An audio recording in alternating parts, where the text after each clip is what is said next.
حضور صلی اللہ علیہ وسلم کے پاس ایک مہمان آ گئے رات کے وقت میں. جب وہ آئے تو حضور نے پوچھا کھانا کھانا ہے؟ تم نے کہا کھانا ہے. جھوٹ اور بھوک کو جمع کرنا منع ہے. کہا جی کھانا ہے. تو حضور صلی اللہ علیہ وسلم نے فرمایا ازواج مطہرات کے گھروں میں پتہ کرو کچھ ہے. حضرت ام سلمہ کے گھر میں پتہ کیا تو کہا یا رسول اللہ 4 دن سے روٹی نہیں پکی. حضرت زینب سے پوچھا تو کہا حضور کئی دن سے چولہا ہی نہیں جلایا. حضرت عائشہ صدیقہ، حضرت میمونہ، حضرت سودا، تمام گھروں سے بظاہر یہ 2 جہاں کے شاہ ہیں پر پاس کچھ رکھتے نہیں. 2 جہاں کی نعمتیں ہیں ان کے خالی ہاتھ میں. ہر چیز ہے پر فقر اختیاری ہے. کوئی شے نہ ملی تو نبی پاک صلی اللہ علیہ وسلم نے مسجد میں اعلان کیا، فرمایا کون ہے جو میرے مہمان کو روٹی کھلائے؟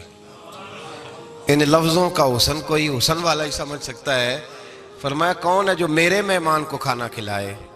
تو ایک صحابی لے گئے اور اٹھے وہ صحابی جو صحابہ میں غریب تھے، ایک انصاری جو غریب آدمی تھے. بہت زیادہ امیر آدمی اللہ کی راہ میں خرچ نہیں کر پاتا، اس کے لیے مشکل ہو جاتا ہے. اس کے لیے بہت امیر آدمی جو ہوتا ہے نا، وہ جتنا زیادہ امیر ہوتا ہے نا اتنی دیوار اس کے گرد کھڑی ہو جاتی ہے پیسوں کی، مشکل ہو جاتا ہے اس کے لیے. غریب آدمی کھڑے ہوئے. اگرچہ میرے محبوب کے غلاموں میں جو بڑے امیر تھے وہ بھی خرچ کرنے میں بڑے آگے تھے. حضرت عثمان غنی رضی اللہ تعالیٰ عنہ، حضرت عبد الرحمن ابن عوف، حضرت ابو بکر صدیق رضی اللہ. لیکن یہ غریب آدمی کا حضور میں لے جاؤں گا، میں لے کے جاؤں گا. اور یہ بخاری مسلم ہے. حضور نے فرمایا لے جاؤ. وہ اب صحابی گھر لے گئے اور بیوی سے مشورہ کیا. بات پہ غور کرنا، ہر چیز کی بھوک دیکھی جا سکتی ہے، بچوں کی نہیں دیکھی جا سکتی.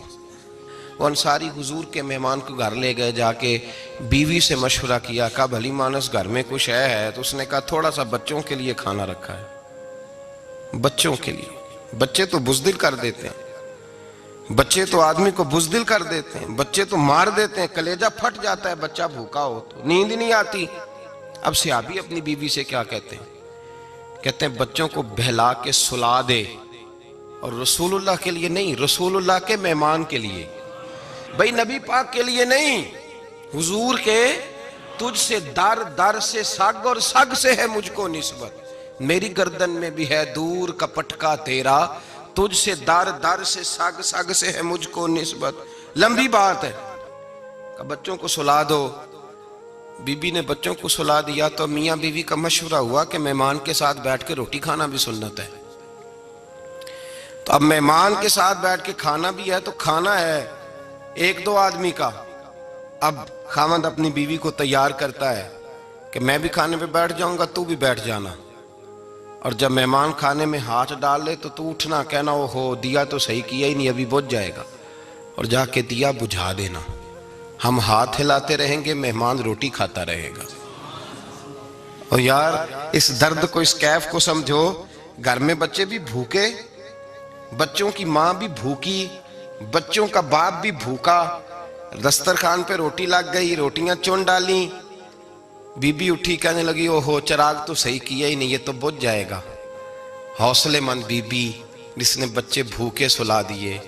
وہ بھوکے سوئے ہوئے بچوں کی بھوکی اماں اٹھی اور اپنے خاوند کی تابع داری میں اٹھی. میں گڈی تے ہتھ ڈور سجن دے، وہ جنج رکھے اونج رہنا ہے.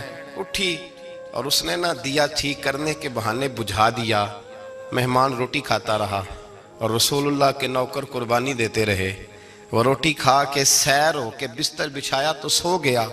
یہ میاں بیوی ساری رات بچوں کی طرف دیکھتے رہے اور غور کرتے رہے اور راضی رہے کہ ہم نے حضور کا فریضہ نبھایا ہے. قربان جاؤں محبوب پہ، بے خبر ہو جو غلاموں سے وہ آقا کیا ہے. وہ صحابہ وہ اگر قربانیاں دیتے تھے تو جو اعزاز ملتا تھا وہ بھی بڑا شان والا ہے. صحابی کہتے ہیں میں فجر کی نماز پڑھنے مسجد آیا، پہلا قدم رکھا تو میرے کریم بولے. حضور نے فرمایا رات جو تو نے اور تیری بیوی نے عمل کیا ہے خدا کو بھی بڑا پسند آیا ہے، محمد مصطفیٰ کو بھی بڑا پسند آیا. اور پھر ایک لفظ اور ہے حدیث میں، ایک روایت میں کچھ جملے اور بھی ہیں. حضور نے فرمایا جب تو اور تیری بیوی رات مہمان کے ساتھ ایثار کر رہے تھے نا تو عرش کا مالک تمہیں مسکرا مسکرا کے دیکھ رہا تھا. رب تمہیں دیکھ کے مسکرا رہا تھا، رب تمہیں دیکھ کے مسکرا، تر دامنی پہ شیخ ہماری نہ جائیے، ہم دامن نچوڑ دیں تو فرشتے وضو کریں۔ پر میں وہ مسکرا رہا تھا کہ میرے بندے میرے رسول کی رضا کے لیے کیا کر رہے ہیں۔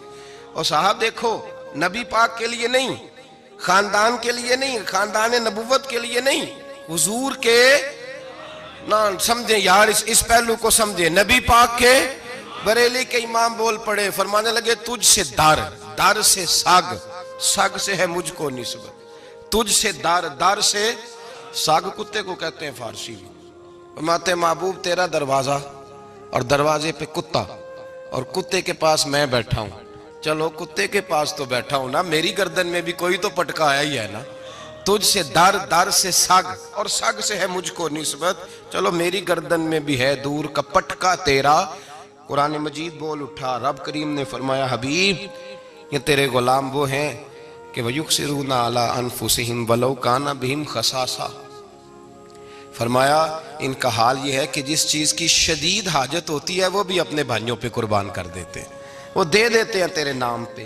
جب مکے والے مدینے آئے، انصار مدینہ، تو میرے مصطفیٰ کریم نے فرمایا نہ تمہاری نسلیں ایک ہیں نہ قبیلے ایک ہیں، لیکن تمہارا نبی ایک ہے، تمہارا رسول ایک، خدا ایک، کتاب ایک، تمہارا میری وجہ سے رشتہ ہے، چلو اپنے بھائیوں کے ساتھ احسار کرو، چلو احسار کرو۔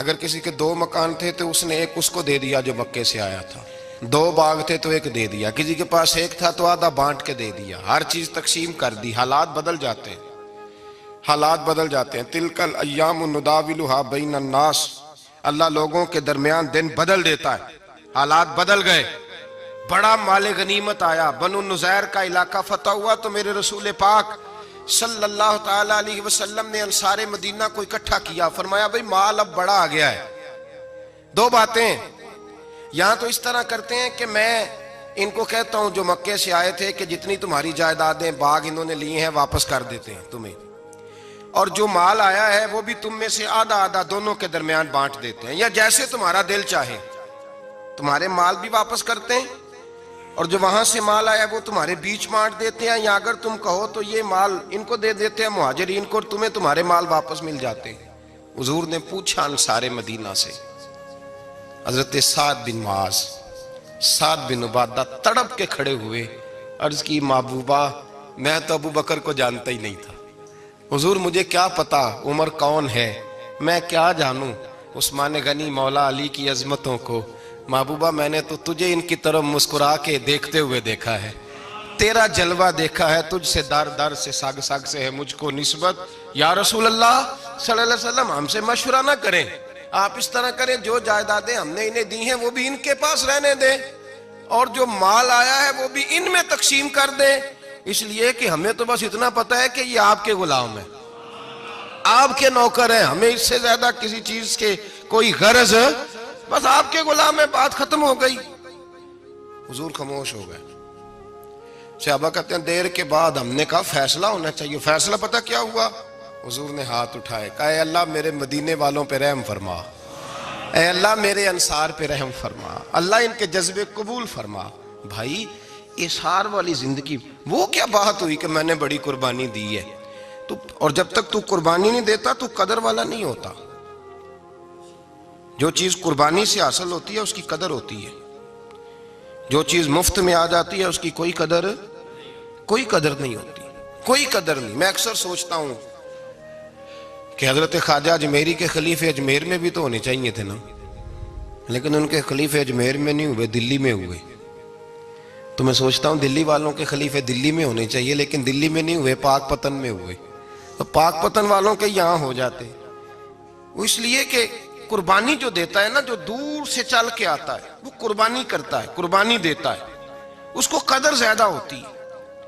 ہم نے کسی شے کے لیے کبھی قربانی نہیں دی، نہ دین کے لیے، نہ قرآن کے لیے، نہ مسجد کے لیے، نہ شیخ کے لیے، نہ طریقت کے لیے، قربانی تو ہے ہی نہیں۔ تو جو شے مفت ملتی ہے اس کا نہ مزہ آتا ہے نہ قدر ہوتی ہے۔ جو چیز قربانی کر کے لیتے ہو نا، قربانی کر کے، اس کی قدر ہوتی ہے۔ کسی لیے کہا تھا کسی درویش نے، اس نے کہا تھا قدر نبیدہ ایک کی جانن دنیا دار کمینے، قدر نبی دا جانن واگے سو گئے وچ مدینے. ان سے پوچھو نا، ان سے پوچھو ان حضرات کو کتنی قدر تھی. قربانی اپنی زندگی میں دینا سیکھیں. ایک ہوتی ہے بندے کی ذاتی خواہش، اس کو کچلنا بڑا مشکل ہوتا ہے. قربانی بڑی ضروری چیز کا نام ہے، اور جو قربانی دینا سیکھ جاتا ہے وہ بچ جاتا ہے. کتیا 6 بچے جنم دیتی ہے لیکن قربانی نہیں نہ دیتی بچوں کی، تو ریوڑ نہیں بنتے، اجڑ نہیں بنتے. بکری 2 بچے پیدا کرتی ہے اور سال کے بعد ہزاروں بچوں، لاکھوں بچوں کی قربانی دیتی ہے، پر پھر بھی جدھر جاؤ بکرے ہی بکرے نظر آتے ہیں. جو قربانی دینا سیکھ جاتا ہے نا، یزید نے کوئی قربانی نہیں دی، اس لیے کوئی شخص بھی کھڑا ہو کے نہیں کہتا، حالانکہ 14-15 بیٹے تھے یزید کے، کوئی بھی کھڑا ہو کے نہیں کہتا میں اس کی نسل میں سے ہوں. امام حسین نے ساری قربانی دے دی. ایک زین العابدین بچے تھے، پوری دنیا میں اللہ نے سید عطا فرمائے ہوئے ہیں. جو قربانی دینا سیکھ جاتا ہے وہ بچ جاتا ہے. ہم نا قربانی کیا، ہمارے پاس تو اضافی شے ہے وہی دینے کو تیار نہیں. جب آپ تیار ہی نہیں تو سودا ہی نہیں کر، آپ نکلے ہی نہیں میدان میں، تو حاصل کیسے ہو؟ حصول تو تب ہوگا نا جب آپ کوئی انویسٹمنٹ کریں گے. تو آپ انویسٹ ہی نہیں کر رہے تو بھائی آپ نے پودا ہی نہیں لگایا تو پھل کیسے ملے؟ قربانی نہیں دی تو وہ درجہ کیسے ملے؟ اس کے لیے تو قربانی ضروری ہے. اب تمام صحابہ کی زندگی پڑھ لیں، حضرت ابو بکر سے لے کر حضرت بلال تک، یہ سارے قربانی والے ہیں. آپ تمام اولیاء کی صفت پڑھ لیں، حضرت غوث اعظم، جیلانی، داتا علی اجویری، خواجہ معین الدین، یہ سب قربانی والے لوگ ہیں. قربانی دیتے رہے تو بچے ہوئے ہیں. ان کے جو ساتھ تھے وہ بھی قربانیوں والے تھے. قربانی حصہ ہے طریقت کا، قربانی ضروری ہے. اور ہمارے صوفیاء تو کہتے ہیں جس شخص نے تصوف میں آ کے قربانی نہیں دی. بزرگوں کے پاس ایک شخص آیا، غالباً خواجہ نظام الدین محبوب الہی کی بات ہے، میرے ذہن میں نام پورا نہیں سما رہا. تو ایک مرید نے آ کے کہا حضور زکوٰۃ کتنی دینی ہے؟ فرمایا 2.5%. تھوڑی دیر کے بعد حضرت نصیر الدین چراغ دہلوی آ گئے، کہا حضور اللہ کے راستے میں کتنے دینے ہیں؟ فرمایا 50%. ایک ساتھی قریب بیٹھا تھا، اس نے کہا پہلے کے لیے 2.5% کا فتویٰ تھا، اس کو کہہ دیا دے دے. چند منٹ گزرے تو حضرت امیر خسرو بھی آ گئے، کہا حضور زکوٰۃ کتنی دینی ہے؟ فرمایا جو ہے سارا ہی لے آ، تیری 100% ہے. تو وہ ساتھی جو قریب بیٹھے تھے اس نے کہا بابا فتوے علیحدہ علیحدہ ہیں. فرمایا فتویٰ ایک ہی ہے، بندے علیحدہ علیحدہ ہے.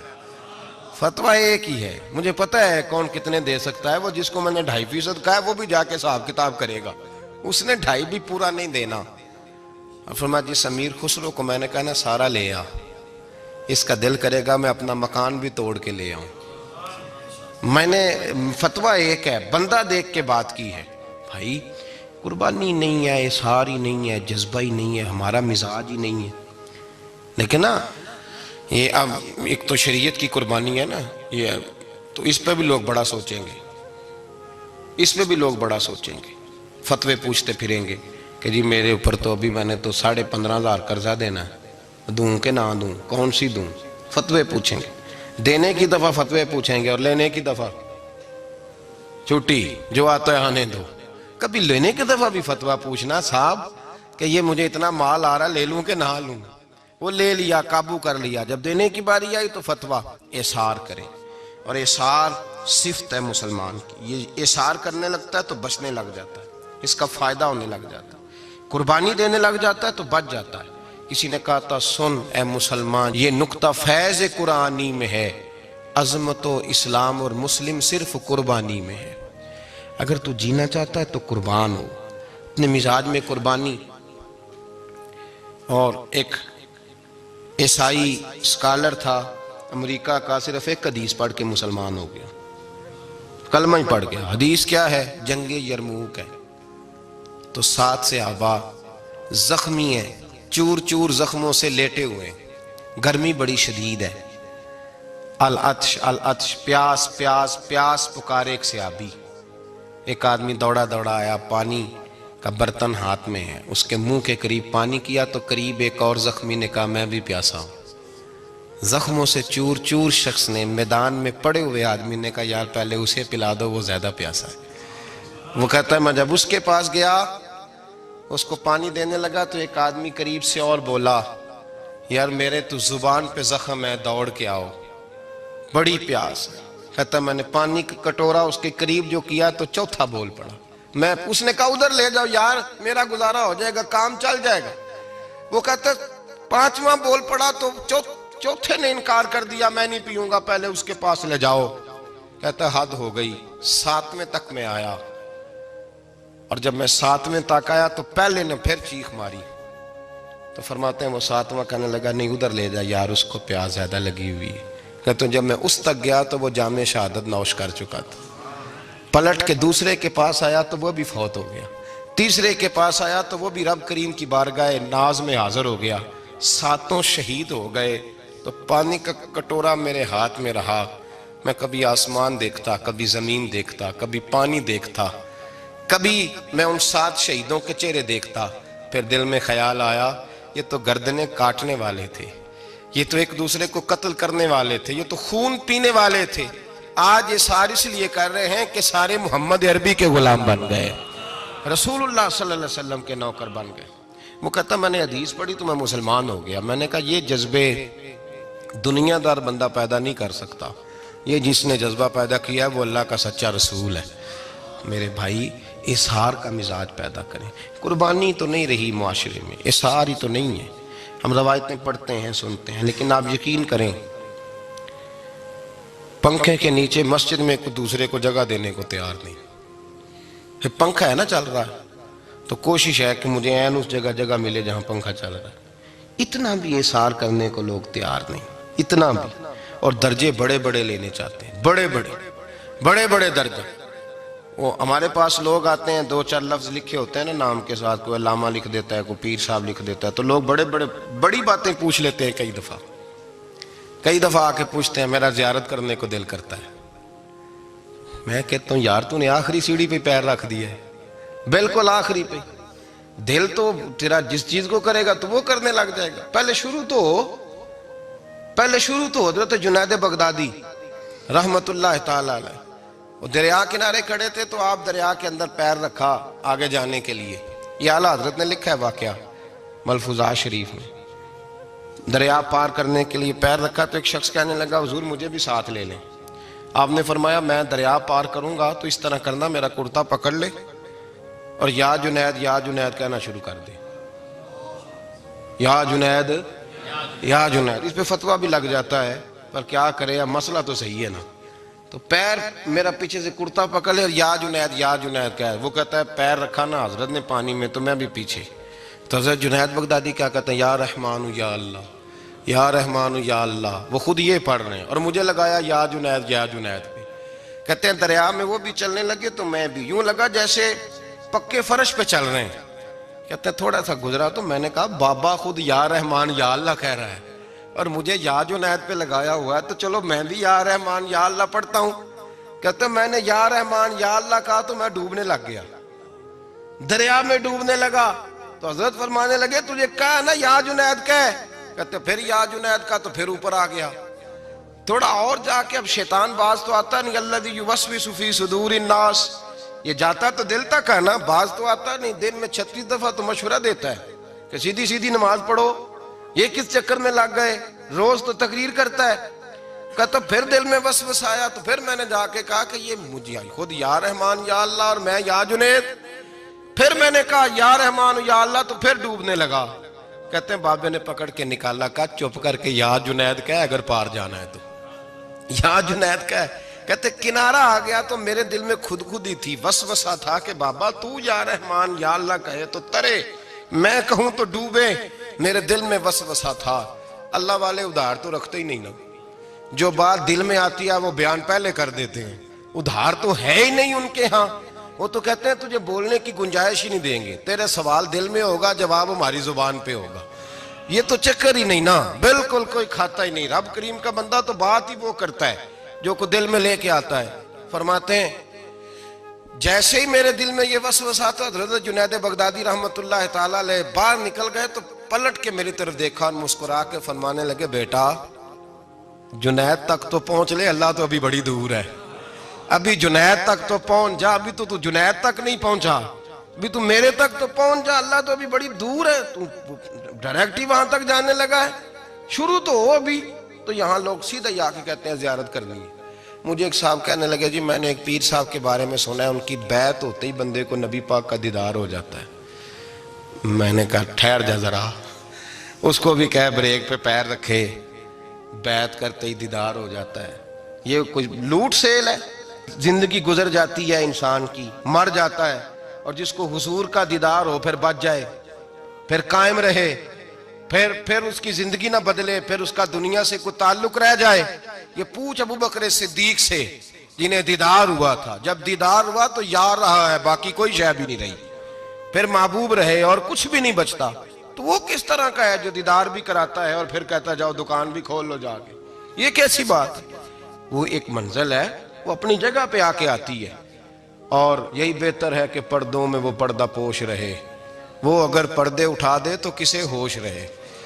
پھر مشکل ہو جاتا ہے معاملہ، مشکل ہو جاتا ہے۔ تو بھائی یاد رکھیں، قربانی دینا سیکھیں، اثار کرنا سیکھیں، اور صفر سے شروع کریں۔ زندگی میں ہم لینے کے چکر میں پڑ جاتے ہیں تو نقصان اٹھاتے ہیں۔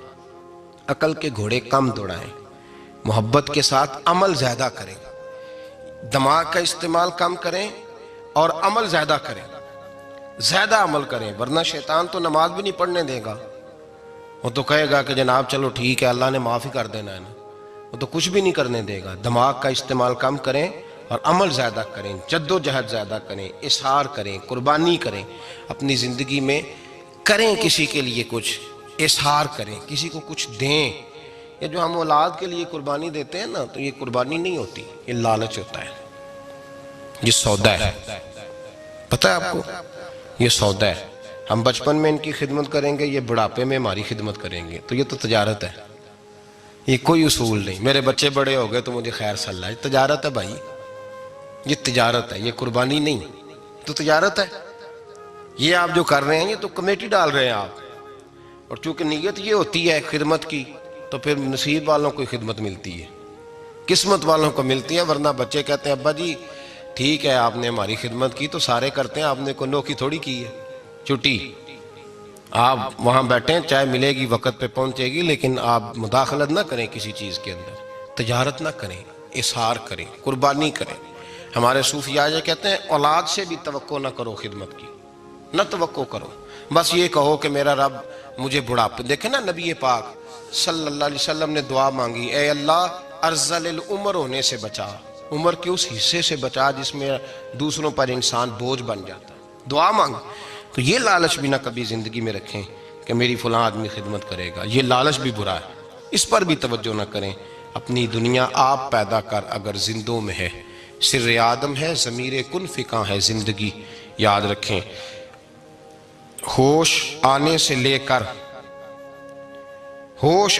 لے کر اپنا یہ ذہن بنا لیں کہ میں آج سے اپنے آپ کو خود چلاؤں گا، میں سایہ دوں گا، بھکاری مان کے کبھی کسی سے سہارا مانگوں گا نہیں، سہارا دیں، کسی کے لیے قربانی دیں، اظہار کریں، جد و جہد کریں۔ جو چیز آپ کے بس میں ہے وہ تو ہے، جو بس میں نہیں اس میں بھی کوشش کرنے کی آپ کوشش کریں، تگ و دو کریں۔ قربانی سے انسان سنور جاتا ہے، بن جاتا ہے۔ اللہ تبارک و تعالی ہمیں سنورنے اور بن جانے کی توفیق عطا فرمائے۔